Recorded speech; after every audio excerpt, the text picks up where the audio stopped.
Welcome to Reddit Reads r/ProRevenge. Our first Reddit post is from Detroit Dude. My revenge story almost killed a man. About 3 years ago, I was working in a pretty big factory. They hired through 5 different temp services, so the place was pretty much like a revolving door. People came and left without any warning. So when someone started stealing my lunches, everyone became a suspect. After falling victim to the lunchbox bandit for a week straight, I'm talking about 6 12-hour days with no lunch. Needless to say, the frustration spawned several evil plans, but I felt the Carolina Reaper would give me the fastest and most effective results. All I know is people were gonna think twice before stealing lunches. I spent all night making the best steak fajitas for lunch the next day. I finally minced the Reaper peppers into a nice pico de gallo and topped my devil fajitas off. I carefully placed my fajitas into a Tupperware bowl, garnished them with cilantro and limes, then covered them with a clear lid to display their beauty. The next morning, about an hour after I placed them in the fridge, a woman started screaming for help. I ran to the lunchroom to find the lunchbox bandit laying on the floor gasping for air. The Reaper peppers triggered an asthma attack, and he had to be rushed to the hospital. He never said anything, and neither did I until now. This comment is from Charmarley. I used to work at a job processing unemployment claims on behalf of other companies. I heard lots of insane stories about why people got fired. One time I handled a claim for a person who had replaced their own condiment bottle with some kind of poisonous chemical. Been a long time, can't remember exact details. Despite the fact that it was their bottle labeled with their name, the person was fired from their job for attempting to harm a coworker. They received benefits from the state, as I recall it, because they claimed that they weren't trying to harm anyone, just wanted to put chemicals in their own condiments for no reason. This comment is from a Max for the dessert. Sugar-free gummy bears. This comment is from Belladin Yadman. Damn, so the condiment thief got to stay, and the victim of theft got the boot. Sounds like corporate America, all right. Our next Reddit post is from Angry Asigam3er. Repeatedly block in my car in private parking. Good luck finding and getting your car out. Not sure if this is petty or pro, but it was certainly creative and extremely funny at the time, so I'll try here. I live in an apartment building which has end-to-end parking for 2 spaces per apartment, and access to the parking levels 15 are done via a locked automatic roller door, which people can only get through if they have a remote for it or sneak through behind someone else. I only have a single car, and sometimes I let my friends park in the space in front of my car if they give me notice. So I generally park at the back of the double space, plus it's easier for my neighbors who have 2 cars. Earlier this year, a random car began parking in front of mine on Friday afternoons, meaning I couldn't go out with my car on Friday nights. Annoying, but not the biggest issue when you live super close to the city. This continued nearly every week over about 5 weeks when I didn't park my car at the front of the bay, which I began doing, but times I planned to leave the space free for friends coming over. I made repeated attempts to stop this behavior by leaving notes, which escalated into leaving printouts of a photo of the car with the license plate clearly visible and an explanation that if it happened again I'd press charges and or have the vehicle towed. Well, it happened again, and this time it was still there Saturday afternoon when I had been planning on going away with a group of my mates. My guess is someone went out on Friday, got drunk, and decided to pick up the car later, not concerning themselves with the inconvenience it caused anyone else. It clearly hadn't moved, as my aggressive note telling them to fuck off was still there sitting limply under their wiper blades. I figured enough was enough. It was time to have the vehicle towed, so I called building management and eventually calling a towing company, who refused to help because the space was on the 3rd floor, and they can't get any trucks up to that level because of the height and space restrictions. Ordinarily, most people would be pretty much screwed at this point, and I will admit I briefly considered sitting on the hood of the car until the jackass came to pick it up whilst sending my mates on their way without me, but they would have had to work out a new arrangement for transport as one car wouldn't have cut it.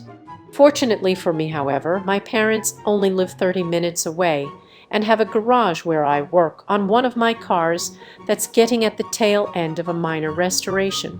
One of the things I use pretty often is a set of vehicle positioning jacks to jam my project car right up against the wall of the garage to minimize the space it takes up. For anyone that doesn't know, vehicle positioning jacks are basically devices that slot under each wheel. Whilst I hadn't originally gone to retrieve them when I had to take my project car off them, a bright idea came to my head.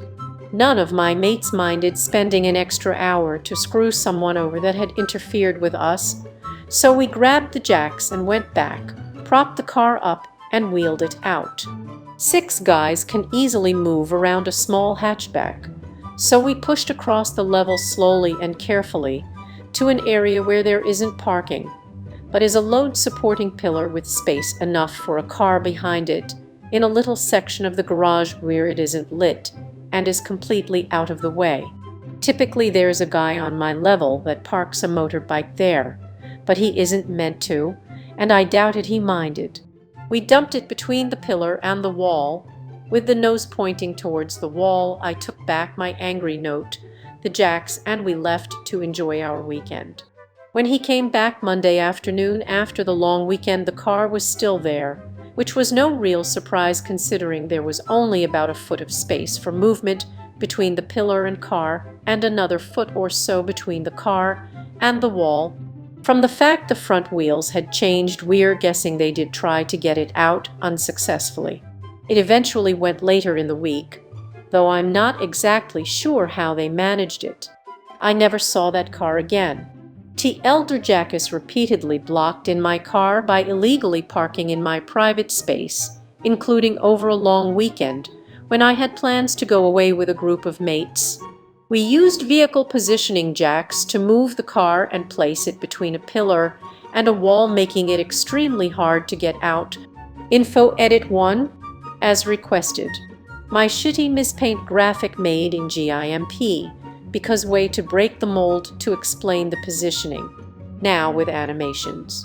For the record, I'm pretty sure we spun it around half a dozen times whilst moving it, because none of my mates had ever seen the ease of which vehicle positioning jacks move cars around. I probably could have done it myself, since I know how they tend to move, but 2 novices could easily have done it extremely easily. Plus, there is something weirdly amusing about dancing a car around as it slides in directions it was never meant to, and that you only see in car crash dash cam videos from Russia. Info Edit 2. For anyone who doesn't understand how parking in my building works, it's like this. 2 car spaces per apartment, but 1 car goes in front of the other. Hope that clears up why I couldn't just move my car out and leave his where it was. Info Edit 3. I'm an Australian for anyone who missed my username. Info Edit 4. A few people have asked why I don't simply park at the front of my spaces. I don't always drive to work, because I live close enough so my car stays home. My mates will need to go into city every so often, usually happens randomly like once a week. So if I leave my car at the front of the bay, I'd either need to go home to move it or tell my mates they're shit out of luck. I'd rather not take away a benefit to my friends, all because the occasional jackass and single persistent jackass wants to freeload too. At least my mates buy me beer or pay for my gas occasionally. Plus, the person parking in my space illegally is the one doing something wrong, not me. Info Edit 5. Police also will not help unless the vehicle has been there long enough to be considered abandoned. However, cite that I'm within my right to have the vehicle moved or towed, which, as I've pointed out, won't happen because of the difficulty unless I pay a ridiculous removal fee, which is greater than the impound charge. Final misc edit. Thank you to everyone who has enjoyed reading this, laughed, upvoted, downvoted. commented and been kind enough to gift a silver or gold. First time having any of this attention, so it's a bit of a shock for me, especially over something I didn't think much of after. I never would have thought 7 mates desperate to get away for the weekend would bring so much internet praise.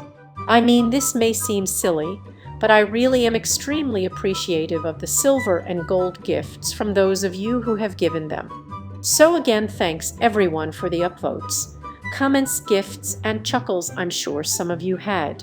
This comment is from Amonakledrigan. That's hilarious. I keep thinking of the Austin Powers parking thing with how you described where the car got moved. This comment is from Tsenrik. I had a person that liked to park in the road across the end of my driveway and block me in. I left notes.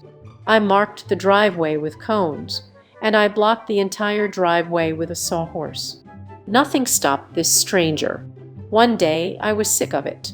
I took some freezer-burned fish, tossed it in a Tupperware container, and left it outside my back door. The next weekend, the car was back. I took my blender outside, mixed up my rancid fish with some hot water, and poured the slurry into every crack I could find on that car. They never parked there again. Note, I was 21, immature, and angry. I have grown as a person since then. This comment is from Silent Poison. I'm just stuck thinking about the owner coming back with mates. I know I parked it here. Are you sure? Well, yeah, because the guy who's been leaving me notes not to park Hare's car is right there. Wait, you were told not to park here. Oh, should I still want to know how long it took them to find the car? If they found it while looking around the other parking spaces, whether they went calling impound lots. So many questions. Now, a word from today's sponsor. Surfshark is an all-around VPN solution that can do everything from torrenting as well as streaming to browsing the dark web. Surfshark is one of the very best all-round VPN, terrific for Netflix, torrenting, confidential browsing, as well as staying safe on public Wi-Fi. Check out Surfshark today, link is in the description. Now back to the video. That was Reddit Reads r/ProRevenge. If you like this content, please subscribe and click the bell icon so you are notified of new uploads. We upload new videos every day. Also subscribe to our Patreon, as that will help us a lot. See you next time.